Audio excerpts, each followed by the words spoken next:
Ketika segala sesuatu seperti Mas Abrang, Pak Zawawi, juga Cak Nun, ketika segala sesuatu, apabila kita sudah melihat segala sesuatu itu menjadi tanda-tanda Tuhan. Itu pemahaman saya ya. Jadi ketika kita sudah menjadi observer, apalagi yang harus kita lakukan? Terus yang menjadi kegalauan saya, kenapa Tuhan memilih saya untuk hidup, untuk ada? Bisa, jadi itulah kegalauan saya yang sama ini. Jadi saya bisa, suatu ketika saya pernah berpikir bahwasanya saya bahkan asap rokok, di situ ada Tuhan. Daun, di situ ada Tuhan. Itu adalah tanda-tanda dari adanya Tuhan. Lalu ketika kita sudah berhadapan dengan Tuhan, ya Allah, Tuhan, ini kita berhadapan dengan Tuhan. Harusnya kita sadar, tetapi yang salah dari saya itu adalah kadang kita tidak sadar. Dan ketika ya itu pertanyaan tadi ya, ketika kita sudah menjadi observer, lalu apa tugas kita, Mas Abrang? Dan mengapa saya ingin tanya ya, kalau misalnya ditanya ya, saya ingin tanya sekali, Tuhan, kenapa Engkau memilih aku untuk hidup? Ya jawabannya akan secara logika kan. Ya udah, tanya aja sama Tuhan. Tetapi kata Bapak Guru, saya harus tanya ke Simbah Guru. Ya mungkin saja bisa jawab. Terima kasih. Jadi sehubungan dengan anak kita yang mengatakan, apa itu Mang? Kenapa saya yang dipilih gitu ya? Kenapa saya, dengan semua pertanyaan eksistensial dia tadi, itu saya rentang luas seperti ini. Sabrang mengatakan beda antara identitas dengan personalitas. Ya, kalau personalitas itu adalah kondisi alamiah Anda, identitas adalah yang Anda bangun secara budaya atau secara pemikiran, yang terapannya bisa di politik, bisa di organisasi, bisa di apa saja. Saya ingin katakan sama Anda, ini Ma'iyah ini luar biasa, ilmunya tidak fakultatif, ilmunya sangat universal, sehingga kita sampai ke tataran sampai marifat-marifat tadi, dan itu semua relevan satu sama lain. Saya ingin katakan satu hal, bahkan tidak ada personalitas dalam kehidupan manusia aslinya. Anda jangan berpikir bahwa Nabi Muhammad adalah Nabi Muhammad. Selama kamu masih menyangka Muhammad adalah punya personalitas di mana dia adalah anaknya Pak Abdullah dan Ibu Aminah, Anda salah sangka. Kalau Anda menyangka saya adalah Muhammad Ainun Najib, itu sumber penderitaan Anda di masa yang akan datang, karena saya bukan Nabi Ainun Najib. Ya. Ini mungkin masih jadi pertanyaan Anda, tapi bisa lebono omonganku iku. Kok kon salah sangka? Aku dudu Ainun Najib. Ya. Muhammad bin Abdullah yang dikasih jatah 63 tahun itu pun cuma identitas sementara. Bukan personalitas. Itu identitas, dia harus dilahirkan secara fisik dan harus dari bapak ibu tertentu karena ada keperluan untuk mendatangkan Al-Quran bagi seluruh umat manusia di bumi. Jadi itu identitas yang sangat sederhana dan hanya dibatasi 63 tahun. Kalau Anda bertanya siapa personalitas Muhammad? Oh, dia kalau mau dicari katakanlah ada personalitasnya. Oh, dia lahir sebelum Jibril.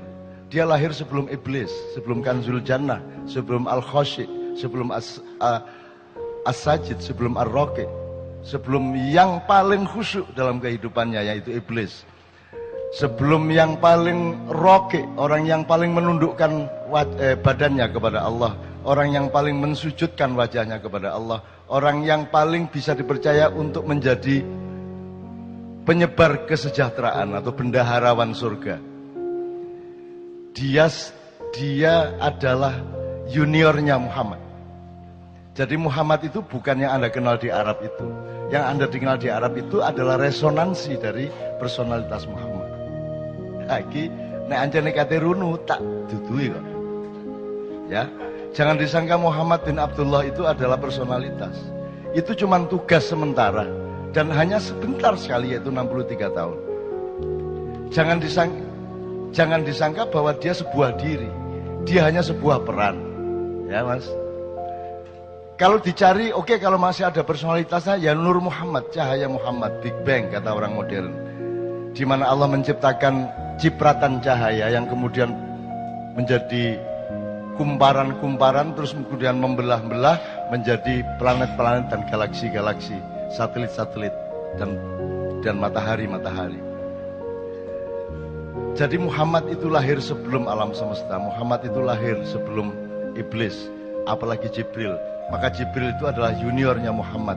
Maka kapan saja Muhammad memanggil Jibril, Jibril akan datang. Bahkan iblis yang disuruh berperan untuk menjadi musuhnya manusia dan musuhnya Muhammad, itu bisa dipanggil, didawui, ditimbali oleh Muhammad kapan saja. Dan apapun yang ditanyakan oleh Muhammad dijawab oleh iblis dengan sejujur-jujurnya. Kalau dia benar-benar musuh, dia tidak akan menjawab sejujur-jujurnya. Dia hanya berperan. Jadi iblis itu cuma identitas, bukan personalitas. Anda jangan salah sangka. Nah, kalau dikejar lagi, sebenarnya tidak ada Nur Muhammad. Itu bukan personalitas, tidak ada diri yang sejati kecuali Allah itu sendiri subhanahu wa ta'ala. Yang lain bukan diri, yang lain hanya cipratan dari diri sejati. Cetok ya? Jadi kon iku aja tak gopoh karo awakmu dhewe. Kok aku anggitmu kon iku ana ta? Kon iku gak ono. Iku mek kun wis kon mari ono gak ono, gak ono masalah. Jadi awakmu gak usah perhatian sama dirimu. Dirimu itu tidak penting. Dan saya hidup itu bekalnya adalah yakin bahwa aku tidak penting. Yakin bahwa bukan aku ini yang akan jadi pusat perhatianku. Di dalam diriku tidak ada aku. Di dalam diriku tidak ada Ainun Najib. Karena sudah penuh cinta. Dan cintaku tidak boleh aku tujukan kepada diriku sendiri yang sementara bernama Ainun Najib. Di dalam diriku tidak ada diriku. Gitu loh. Wah, ini nek diterusno kon tambah pecandasmu, utangnya akeh. Dikae puisi-puisi jam 3 esuk. Wes, nek disederhanakan gini. Di dalam diri Karwo ada apa? Seharusnya di dalam diri Karwo itu penuh urusan Jawa Timur, betul enggak? Selain itu tidak ada di dalam diri Karwo. Tapi Anda lihat semua pejabat, hampir semua pejabat, semua presiden di dalam dirinya penuh dengan dirinya. Di dalam diri SBY itu banyak SBY. Bahkan di dalam diri SBY ada SBY yang lebih besar daripada SBY yang memuatnya. Betul enggak? Sehingga dididik bela diri karena perhatian utama dia adalah kepada dirinya yang dia sangka ada, padahal SBY itu tidak ada. Kalau Anda ingin menjadi orang besar, kalau Anda ingin meraih kebesaran, Anda tidak bisa memanggul kebesaran dan tidak bisa menjadi kebesaran itu selain Anda bergabung dengan kebesaran sejati, yaitu Allah Al-Akbar. Kalau Anda bergabung dengan kebesaran Allah, maka engkau menjadi bagian dari kebesaran itu. Anda tidak bisa diganggu gugat oleh siapapun saja. Gitu ya. Jadi aku nang anakku sing handphone gurung dikekno AA mang ya. Sing arek ndi kemarin Malang tadi. Sing Nadia, ya bener. Nadia apa yang sebelumnya? Ya Nadia. Nadia, kamu ndak usah pikirin dirimu sendiri dan ndak usah kok aku lah anggitmu aku iku sapa? Kon iku sapa anggitmu? Gak usah kok perhatian awakmu iku. Tapi nek anjane kon ngeyel tiap hari kamu bertanya begitu, kon tak kandhani. Sebentar lagi kamu akan tahu kenapa kamu yang dipilih oleh Allah menjadi dirimu. Radio, ya. 1 tahun kemudian kamu akan tahu kenapa engkau yang dipilih. Cukup 1 menit sesudah kamu tahu apa isi hati suamimu. Nek kon wis ro isine atine suamimu, kon iso jawab pertanyaanmu iku mang.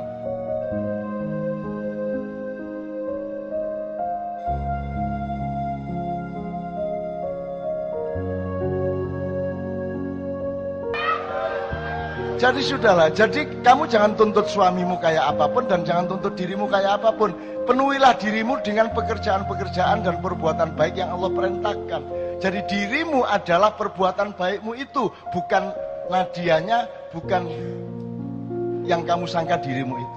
Jadi orang yang masih sedih, orang yang masih pesimis, orang yang masih tidak punya semangat adalah orang yang salah sangka terhadap dirinya sendiri. Dan karena dia salah sangka kepada dirinya sendiri, maka dia juga salah sangka kepada dunia, dia salah sangka kepada apa saja, apalagi kepada Allah Subhanahu wa taala. Dia pasti salah sangka.